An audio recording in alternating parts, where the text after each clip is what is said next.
വരണം കേട്ടോ, പറ്റിക്കില്ല കേട്ടോ. ഓക്കെ. ആ നിന്നോട് ഞാൻ പറഞ്ഞല്ലോ അശ്വതി അച്ചു അല്ല ലെറ്റർ എഴുതിയെന്ന്.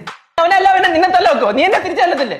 അച്ചു ആണെന്ന് ഞാൻ പറഞ്ഞപ്പോ നീ ഒന്നും പറഞ്ഞില്ലല്ലോ. അവളാണ് നാളെ 11 മണിക്ക് കാണാന്നാ പറഞ്ഞേ.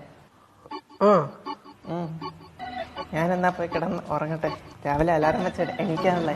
അല്ല അത് ഞാനേ ചെറുപ്പത്തില് അവനെ തല്ലിയ സാറന്മാരെയൊക്കെ അയാള് തല്ലി കൊന്നിട്ടുണ്ടാവും. ചുമ്മാണ്ടല്ലോ അവൻ ഇത്ര വിരലാണ്ട് വളർന്നത്.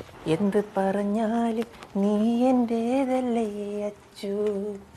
ടുട്ടൂറു ടുട്ടൂരു കോഫി ഷോപ്പിൽ ചെന്ന് നമ്മൾ കണ്ടു മുട്ടൂലേ, എന്നിട്ട് നമ്മൾ 2 ചായ കുടിക്കൂലേ, എന്നിട്ട് നീ അതിന്റെ ബില്ലും കൊടുത്ത് നമ്മൾ 2 കൂടെ ബീച്ചിൽ പോകൂലേ. ടുട്ടു എന്റെ അകത്തിരുന്ന ബനിയൻ കണ്ടായിരുന്നു, വേർക്കുന്നു. നിന്റെ ഇന്നർ ബനിയൻ.